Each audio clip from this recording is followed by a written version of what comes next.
हर्ष। मैं हर्ष और आज मैं वन नेशन वन इलेक्शन के विपक्ष में बात करूंगा।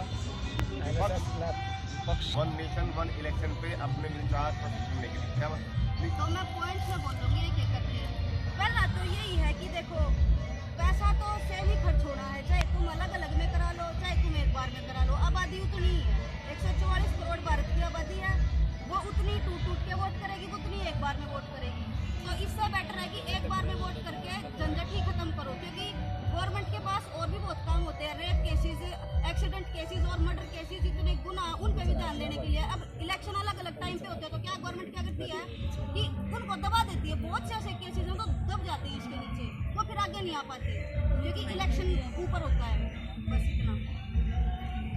तो जैसा कि ज्योति जी ने कहा कि पैसा उतना ही लगना है, लेकिन कुछ व्यवस्थाएं ऐसी बनी हुई है पहले से ही कि हम एक वन नेशन वन इलेक्शन के बारे में सोच तो सकते हैं, लेकिन इम्प्लीमेंट करने में उसमें बहुत समस्याएं आती हैं।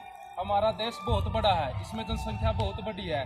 अगर सरकार को one nation one election implement करना पड़ेगा तो उसके लिए एक बजट बहुत बड़ा तैयार करना पड़ेगा, क्योंकि वो पूरे देश का होगा, ऑल स्टेट का होगा, पूरी कंट्री का जितने भी हमारी यूटीज़ हैं, सभी स्टेट्स हैं, उसके लिए तैयार करना पड़ेगा।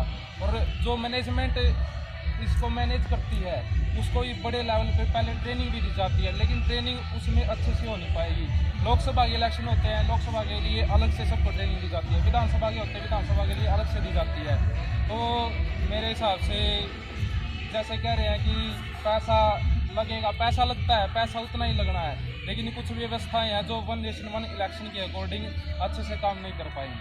हर्ष जी देखिए, जो आप बात कर रहे हैं कि ट्रेनिंग देनी होती है, ये वो देनी होती है, ये जो आप कटिंग में कराते हो ना कि एक टाइम इसका करा दिया उसका करा दिया, अब एक बार में भी वो ट्रेंड होते हैं ऑलरेडी। हमारे पास बहुत से ऐसे लोग हैं जो ऑलरेडी ट्रेंड हैं, वो एक दिन में भी करा सकते हैं। एक तो आप 3 महीने के गैप पे जाओ, अलग अलग वोट डालने, एक बार आप एक ही बार में जाओ अलग अलग। आपको पता है कि मुझे किसको चुनना है, उसमें चेंज नहीं आएगा, उम्मीदवार वही है कि उसमें चुनना है। तो आप उसमें एक बार में डालने में प्रॉब्लम क्या है? हमारी हेडेक खत्म होगी, एक बार में डाला और डाला। और कितनी बड़ी आबादी मान लो जब अलग अलग टाइम पे होती है, जब भी 144 करोड़ वही डालती है, अगर वो प्राइम मिनिस्टर के हो रहे हैं, वो 144 करोड़ प्राइम मिनिस्टर के लिए भी डाल रही है, तो वो जब एक जगह डल रही है तो प्रॉब्लम क्या है?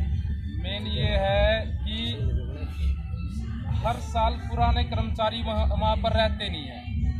कोई अपनी नौकरी को छोड़ देता है किसी कारणवश, उनका ये सर्विस पूरी हो जाती है, नए कर्मचारी भी आते हैं, वो ट्रेंड नहीं होते, उनको ट्रेनिंग देने में भी टाइम लगता है। ये नहीं कि 1 महीने में ट्रेनिंग लगा दी, 1 महीने में वो ट्रेन हो गई। और एक है मेन, जो हमारी पॉपुलेशन है, जो इतनी बड़ी पॉपुलेशन है, उसको मैनेज करना आसान बात नहीं है।